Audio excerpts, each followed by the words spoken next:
Okay, welcome to the Footy Fanatics, and this week we're very, very lucky. We've got a special guest. Michael, to just be signing off here, thank you. The best part about this show, Michael, is watching us set up for the show. And look at this, I've got Arch incoming, phone call from Arch. Arch, I can't take it, we're doing the Footy Fanatics, I'll ring you back. Okay, for anyone who doesn't know, that was Arch Harding from Encounter Bay, and also a very good golfer at the Harbour Golf Club. But anyway, that's getting away from the point, and I think you're just showing disrespect to our special guest, who happens to be South Adelaide's Ben Heaslip. And you might be asking, why is Ben here? Well, Ben happens to be chalking up his 100th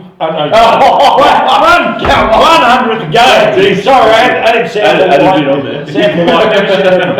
100th sample league game for the Panthers, and that's why he's here. And I tell you what, he's a deep lover of our competition. He played his junior footy at the Encounter Bay Footy Club, then found his passage up to South, and he has not looked back since. He's been a regular. In fact, I think last round, Ben, was one of your best you've played in your career. Number 99 would have to go close to being your best game. Yeah, and the only reason why he knows this is I told him that. Because I was there. Yeah, I was there, and I was shouting out to you, especially when you were having your last shot for goal, which was the clutch goal of the whole game, your third goal. You'd missed a goal from in there, front, and then for you to kick that goal, that showed to me great mental stability or something, like a great golfer sinking a putt. You nailed that at the right moment, because that quarter only went 23 minutes. I know, that was the only goal for that last quarter, so I think we had 3 cracks and didn't hit one. So I tell you what, the past players shed erupted and they went mad. So that was fantastic. Yeah. So well, it should be said that Ben kicked 3 in that game. Figured I think about second best in the best players. And look, it's terrific, mate, that you're sort of hitting your straps. And obviously South Adelaide are, they've struggled a bit this year, but they're still in contention for finals, and that's the way we want it. Yeah, no, absolutely. We've had a bit of our list depleted through injury, and we're probably making about 5 or 6 changes each week. We've also debuted, I think, 7 debutants for the club, so it's been pretty promising, but we're still in the hunt. And I think the sample comp's pretty even this year. Anyone from probably 1st through to 7th is in with a shot on their day, so we've just got to win a few more games. And is it the Crows this week? Crows this week, yeah. Crows so that'll be special for you there at home. So that's going to be a fantastic day. And you join the likes of Benny Warren, Tarek Radagolo, and Sam our own Sammy Oval as well. So there's been some champions that have come up through the grades, and I know that we were sort of going through the annals to find out how many Encounter Bay footballers that have come through their junior grades who have gone on, and of course you can't go past the Millard family, who are absolute dead set champions at Glenelg, and then of course there's Greg Brand played up there as well and did very well at league and reserves level. But but we are only now focusing on South Adelaide, Michael. Yeah, no. We're focusing on great Southern footballers that went up and played league footy.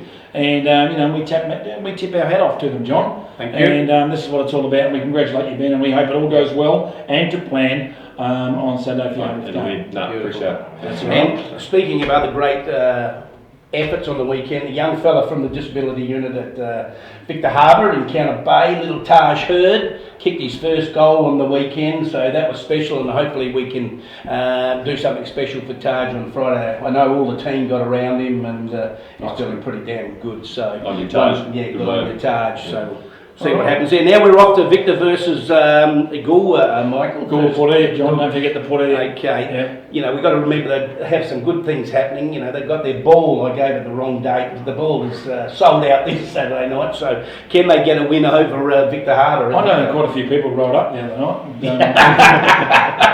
Yes. Well, you never listen to what I say. So as we call Victor, that was, you called it right last week, Victor versus Langon Creek, and I couldn't see it. I've been with Curtis Perry on the Thursday, and I couldn't see them losing that game over there. But you were right, Michael. The 1-goal win, and the blokes that we said might be important. Jackson Elms. It was a good game of footy. Robbie came back. Robbie came back from retirement and played a good one. And you stuck into me about mentioning 200. He's not bad, is he? Yeah. Glass house John.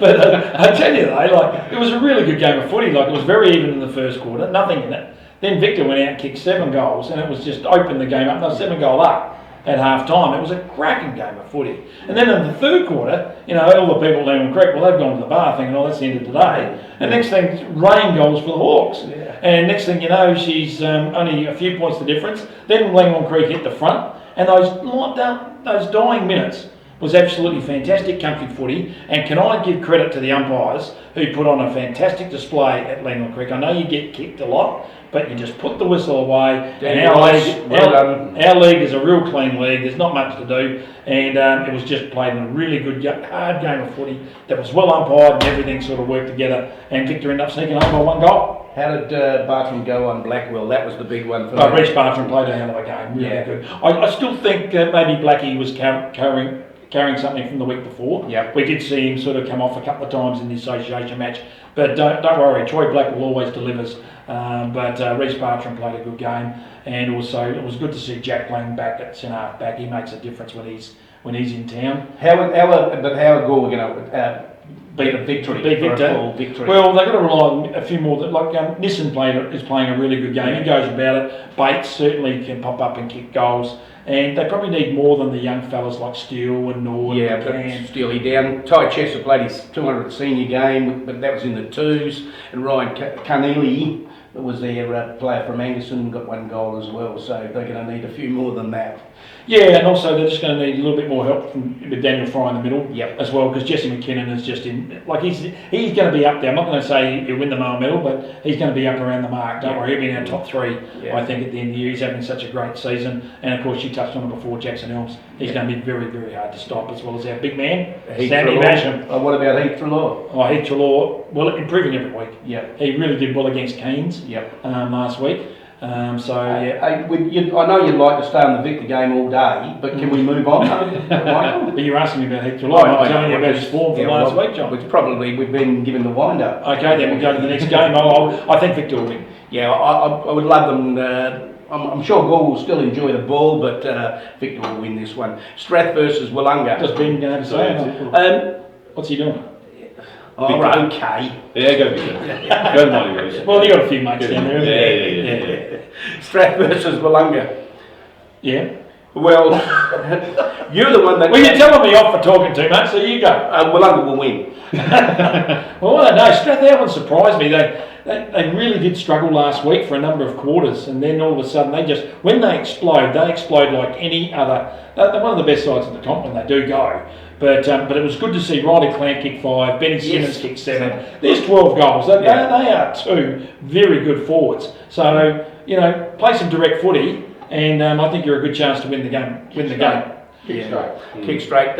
Mitchell Godfrey's only played 8 games. He's playing up there.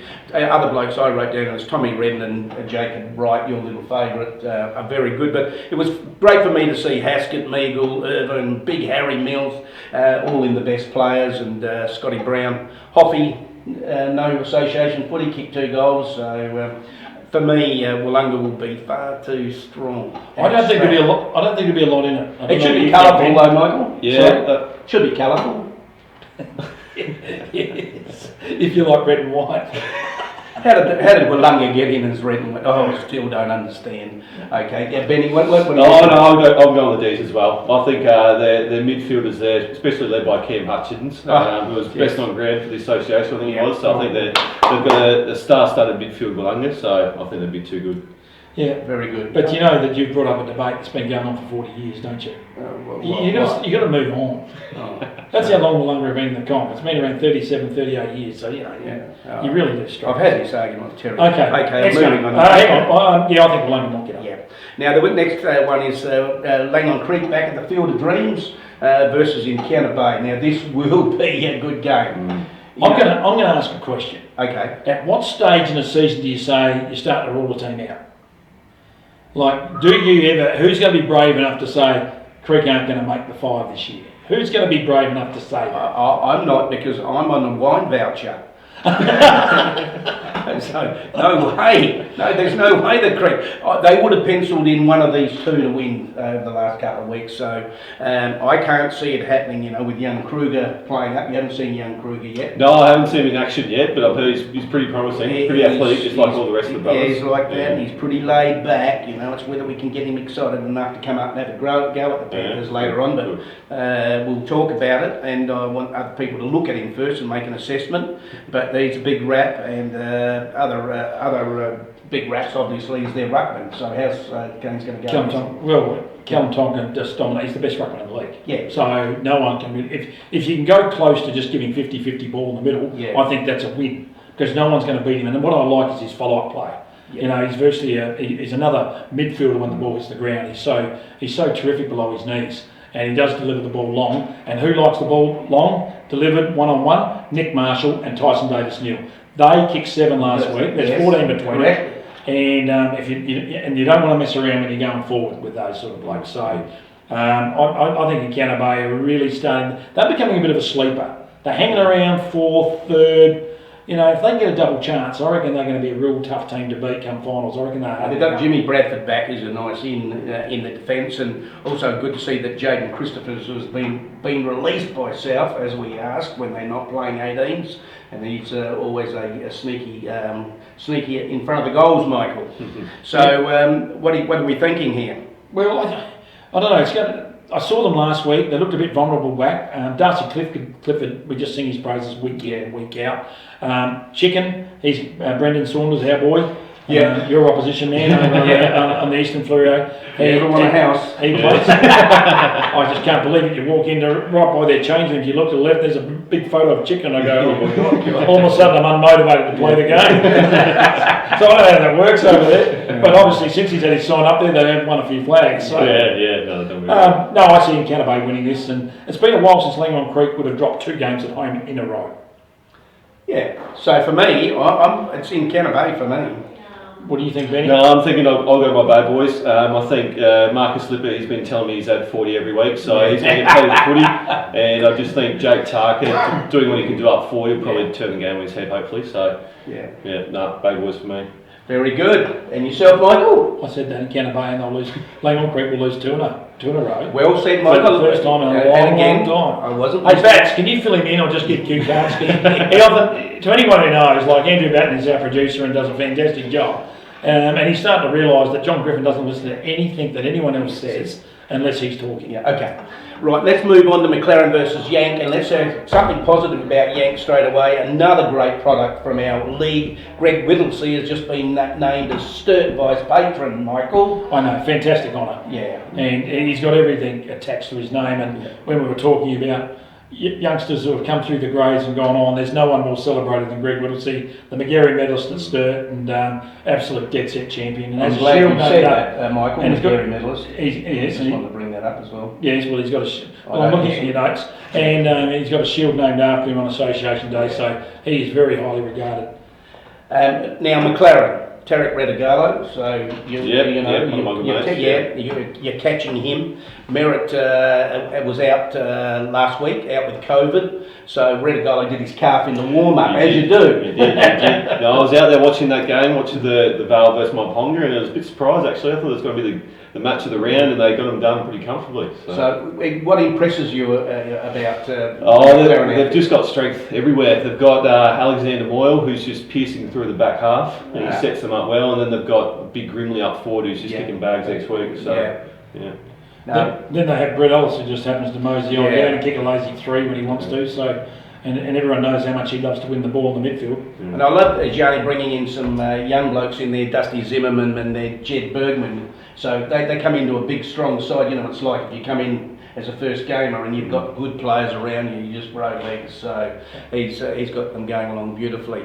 So Yankalilla, how are they going to stop the onslaught, Michael? Well, when your best players like Aidan Duke is doing a great job. He's played Colts.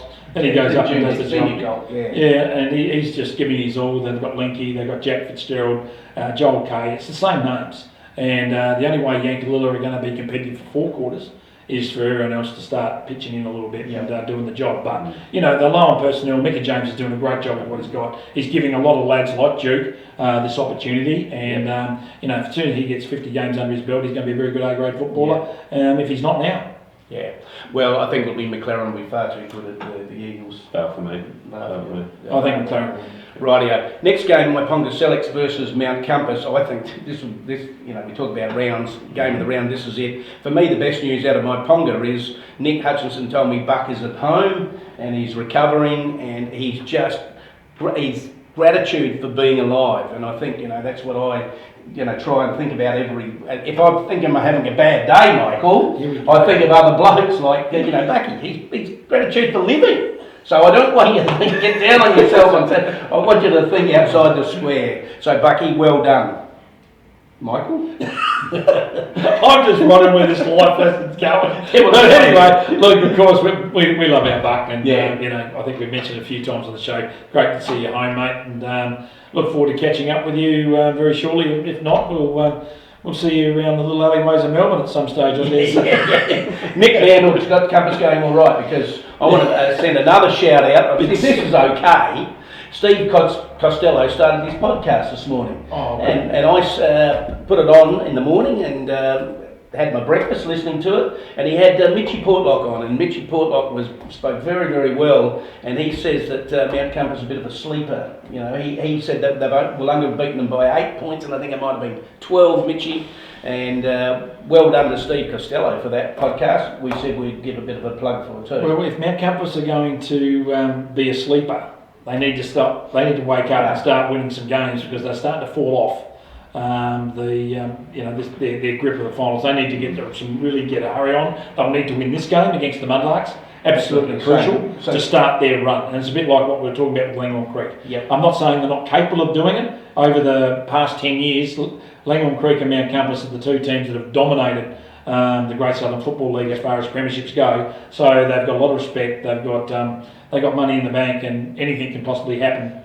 But at the moment, they want to start their run very short. Well, you saw Waiponga Select, so yeah, they've got a few names across the board, with the Kennedy brothers running through there, and Elliot Chalmers as well. So I probably think their midfield might just get the job done, but Mount Compass's forward line with Pinion and the Tunis boys. Well, Mitch said that could have been the Vin Kunis's best games ever. Yeah. So he rated that the best game he saw them play. There's no better football in the comp than Ziggy when he turns it on. But you're right. But what I like, what Rod Mitchell's done at Waiponga Selects, is the development and the growth of Jake and Kane Spinks. Yeah. We saw Jake Spinks in the association game, and Kane Spinks certainly plays good footy as well. So yeah.